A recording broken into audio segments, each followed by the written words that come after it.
So I'm like, damn, it's a girl and a boy. So I get close, I see it's him. We lock eyes and shit. Yeah. And it was up after that. We started getting it on. We didn't really get it on. I beat the shit out of him, I ain't gonna cap. Next thing you know, I'm in my cube one day, laying down and shit. I get caught I would get cut over the cube, for me. So my first reaction, I'm not thinking I'm cut. So when I touch my face, it's like, oh, I feel the blood. So I just start banging out. Jacking him. Yo, that nigga was holding on to his bike for dear life. He knew what's up. Distant rivals can hype up your name, but Bronx rapper SW had so much drama around him it felt unreal.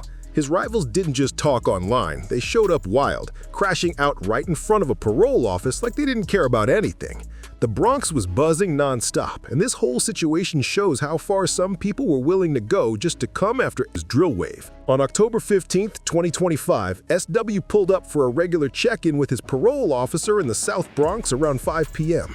He had been on parole since coming home in 2024, and he probably thought a government building was the last place he'd ever get pressed. But things flipped fast. Before he could even step outside, a woman on the block spotted 3 guys in ski masks walking up, and she immediately called the cops because something felt off.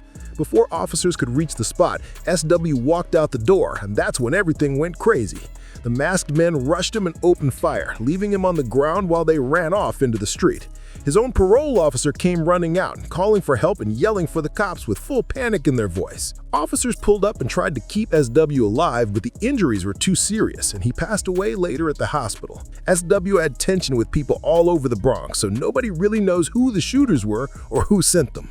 But the internet went wild right away. Rappers like C Blue instantly started clowning the situation online as soon as people heard SW was gone. Even Lil TJ, one of the biggest artists to ever come out of the Bronx, was disrespecting SW too. That crew used to be involved in a lot of chaos across the borough, but now many of them are locked up fighting RICO cases, so their movement hasn't been as loud lately. Still, they got people outside who stay active, and everyone in the Bronx knows it. An OG from the Drill East crew was locked up at the time, and word on the street was that he put out an order for the guys outside to slide and get revenge for his murder. SW getting taken out was a huge hit for the Drill East movement. He wasn't charting massive numbers in rap, but SW had put in real work for that team for years, all the way back to when the crew was first formed by SP Drillin' and Spazzing. A lot of dudes from a spot in the Bronx called G-Side were connected to the blood set known as the Brims. Spaz and his close homie Dumb Out were both part of the Brims. But in 2018, everything changed. Dumb Out got stabbed at a barbecue, and that tragedy lit up major tension in G-Side. After that loss, Spaz moved differently and eventually kicked off the Drills. And since he and SW grew up together, SW started repping the Drills from day one. SW was active in the trenches while Spaz was getting his name known across the Bronx drill scene.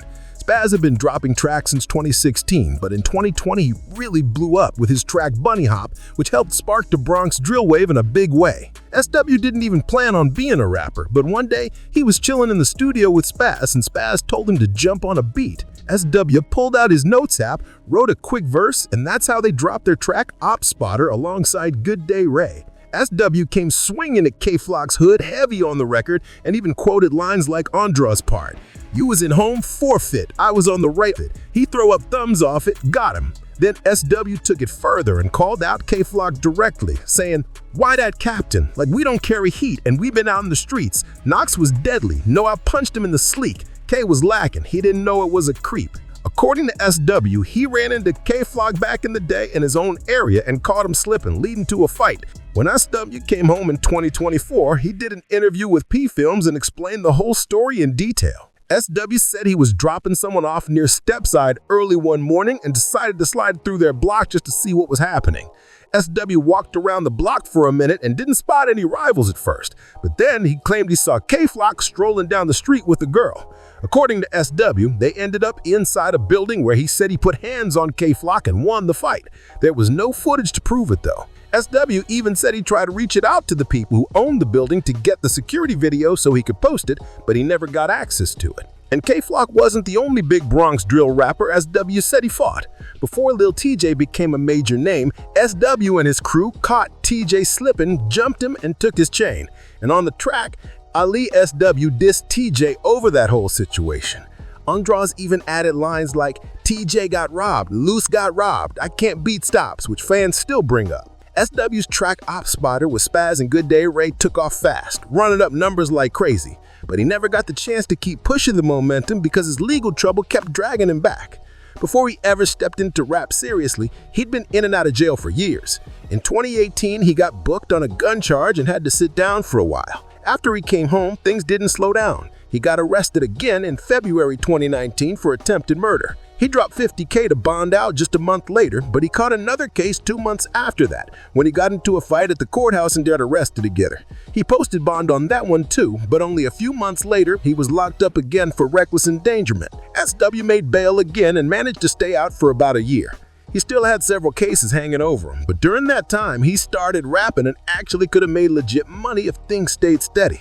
But just a couple months after dropping Opspal, he got arrested again and ended up spending 4 years behind bars. When he got booked in 2020, he was already juggling 6 open cases at once, and things only got worse. In 2022, the whole situation exploded even more when cops hit the crew with a massive indictment. The Drills had been involved in a lot of chaos in the streets, so Bronx police launched a focused investigation called Operation Drilling, aiming to take the entire crew down. They charged 20 members connected to the drill, shaking up the whole movement. Police named the entire crew in the indictment, saying the Drills was one of the most violent teams in the Bronx. According to the paperwork, they were tied to more than 30 serious incidents in just a few years. In 2019, investigators said the Drills almost stabbed a person walking home from school, and they also claimed the crew was connected to the tragic killing of Delilah Vasquez. Back in 2020, Delilah was found in an abandoned building with a gunshot wound over her head. Delilah knew people connected to both the YGs and the Drills, but she wasn't officially part of either group. Rumors started spreading that she got backdoored or caught in the middle of something by accident, and after her passing, her name became one of the most disrespected in the Bronx, which caused even more tension. Ops were saying her name non-stop, and in the track Right Now Part 2, C Blue dissed both Delilah and Spaz's homie Dumb out with lines like how many options died. Delilah got put in the sky, heard that little bitch got shot in her eye. Now that little bitch can go beat with Dummy trying to run up. Boy, he was a dummy. The Drills pushed back hard against the backdoor rumors, and on the track Back on My Bully, SW spoke on Delilah, saying, RP Delilah, that shit had me sick. The shit be wrong when they talk about sis. So we spinning the P's looking for the rips. So we spinning the P's looking for a hit. SW wanted people to know Delilah was someone he respected deeply and didn't want her name played with. Even though SW was locked up when most of the violence happened, he was still facing up to 15 years if his case went the wrong direction. Prosecutors came with a 10-year plea deal first, but SW refused it. Then they offered 8 years, and he still didn't budge because he believed he could beat the case at trial. Everything changed in 2023 when the state finally offered him a 4-year deal. That's when SW took it. Since he had already spent years inside waiting for the case to move, accepting the deal meant he only had 1 more year left to serve. The first few years were easier because SW was locked up with a lot of his own people.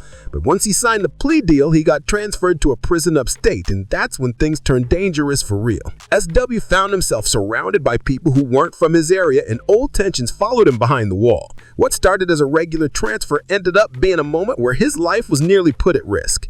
When SW got transferred upstate, he linked up with some guys he thought he could trust, but things flipped fast. They allegedly tried to set him up, and SW ended up getting slashed across his face in the mix of it all. Even with the injury, he made it out alive, came home in 2024, and told P Films that the very first thing he did was go see his daughter. But prison didn't change the way SW moved at all. He stepped right back into the streets like nothing happened.